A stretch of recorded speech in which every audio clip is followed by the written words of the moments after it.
काव्य, वर्णल, सोम, आर्यमा और यम, ये 4 प्रकार के पितृ होते हैं, है ना। एक पितृ होते हैं जो कहा जाता है दिव्य पितृ, और एक होते हैं मनुष्य पितृ। दिव्य पितृ वो होते हैं जो डिसाइड करते हैं हमारे सुख दुख के बारे में, बर्थ के बारे में डिसाइड करते हैं कि लोगों को जब बच्चे नहीं होते हैं तो पितरों की पूजा करने से बच्चे क्यों हो जाते हैं। तो अगर पितृ आपके खुश हैं तो हेल्दी चाइल्ड होगा, सही समय पे होगा।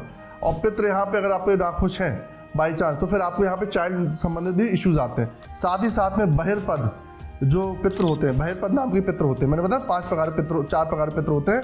तो बहिर्पद पितृ हैं वो गंधर्व, राक्षस, किन्नर, सुवर्ण, सर्प, इन योनि के बारे में ध्यान देते हैं, तो वो उनके पितृ होते हैं, तो वो उनका खेल देखते हैं। और अपने जो पितरों के अपन जो बात कर रहे हैं, सुनवाई, जो अपनी सुनवाई होती है बेसिकली, वो यहाँ पे जो यमराज होते हैं वो अपनी सुनवाई करते हैं, वो अपने पितृ होते हैं।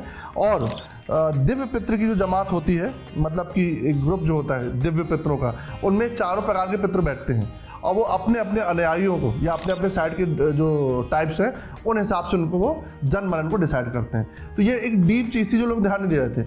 अब अगर अपन पितरों को तर्पण अर्पण कर रहे हैं, अगर अपन सोचिए भाई पितरों को खिला रहे हैं कि चलो खिला रहे हैं, कोई बुराई है? कोई बुराई तो है नहीं, पर ये भी डन होना चाहिए कि पितृ ने हमारे जन्म नहीं लिया है। अगर पितृ जन्म ले चुके हैं बाई चांस, तो आप कुछ करोगे भी तो भी कोई लाभ मिलने वाली बात है ही नहीं लॉजिकली। पर हमारे पितृ तो आम इंसान को पता ही नहीं होता, उसकी इतनी दिव्यदृष्टा तो है नहीं कि वो जान पाए कि हमारे पितृ जन्म ले चुके हैं तो हमें पितरों की वो नहीं करना है। तो लक्षण अपन को कुंडली में और व्यवहार में देखने को मिलते हैं। क्या लक्षण मिलते हैं? अगर किसी को कुंडली में पितृदोष है तो वो क्या देखेगा कि उसके घर में पैसे संबंधित, फाइनेंस संबंधित प्रॉब्लम आना, हेल्थ इश्यूज लगातार लगे रहना, बहुत लड़ाई झगड़ा होना, अनसर्टेन घटनाएं होना, एकदम से घर के बाहर कार निकाली, किसी कार में भिड़ गए, है ना, केस लग गया, फ्री फोकट में केस लग गया, आपस में परेशान होना शुरू कर गए। घर में शादी हो गई, बीबी आई, तलाक होने की बात हो गई, 2 महीने में तलाक की बात हो गई, फिर संतान की बात, शादी हो गई, संतान नहीं हो रही। ऐसे देखो कुछ ना कुछ काम से बड़े बड़े लगातार होना। पूजा पाठ घर में होना पाना, लोग सोचें कि यार एक सुंदरकांड करा लें, सालों गुजर जाए पूजा पाठ नहीं हो पाना, एक सुंदरकांड, रामायण ना हो पाना, कोई भी अच्छी विधि विधान नहीं हो पाना, है ना। साथ ही साथ में आपका आधा घर बना है, पूरा घर ही नहीं बन पा रहा, 4 साल हो गए। या जेब में पैसा है और घर लेना चाहते हैं हम किराए के घर में, तो खुद के घर में नहीं पहुंच पा रहे। बोले गुरु जी 20 लाख 30 लाख रख के बैठा हूँ, 50 लाख रख के बैठा हूँ, घर ले सकता हूँ, पहुँच ही नहीं पा रहे, घर ही नहीं ले पा रहे। हर बार कुछ ना कुछ घटना चली जाती, घर लेने जाते हैं तो कहीं कोई बच्ची की हेल्थ का इशूज आता है, घर लेने जाते हैं, पापा जी शांत हो गए, कोई भी घटना हो तो घर ही नहीं पा रहे, 8-10 साल हो गए। तो ऐसे आकस्मिक घटनाएं होना वो दर्शाती है समथिंग इज रॉन्ग।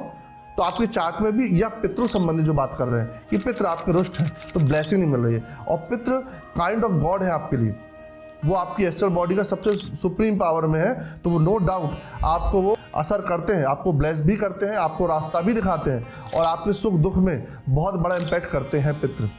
तो पितरों को पूजा करना, पितरों का तर्पण करना, पितरों का ध्यान करना, पितरों की सेवा करना बहुत अच्छी बात है। तो कुंडली में पितरों को देखने के लिए 2 नियम दिए गए हैं। कैसे देखा जाए? तो पहले तो कुंडली में सूर्य और चंद्र के साथ जब भी राहु या केतु आता है तो उसे पितृदोष को देखा जाता है कि जब भी सूर्य राहु आपकी कुंडली में यहाँ पे निर्मित हो रहा है तो पितृदोष यहाँ पे निर्मित हो रहा है, एक चीज़। दूसरा, गुरु से भी देखा जाता है कि गुरु अगर आपकी कुंडली में 4थे भाव में, 8वें भाव में या 12वें भाव में नीच का पड़ा हुआ है, या किसी क्रूर ग्रह से, पापी ग्रह से बुरी दृष्टि में पड़ा हुआ है, तब भी वहाँ पे पितृदोष निर्मित हो जाता है और नुकसान आपको प्राप्त होता है। और सूर्य के साथ शनि भी बैठे हुए हैं तो भी पितृदोष निर्मित होता है। कुछ भाव है, प्रथम भाव है, द्वितीय भाव है, 4था भाव है, 8वां भाव है, 12वां भाव है, 9वां भाव है, 5वां भाव है। इन भाव में सूर्य के साथ केतु का या राहु का, सूर्य के साथ शनि का, ये भी सूर्य के साथ शनि का खास तौर पे 9वां 5वां भाव में, तो पितृदोष निर्मित करता है। तो ऐसे मल्टीपल कारणों से पितृदोष यहाँ पे निर्मित आपको हो जाता है।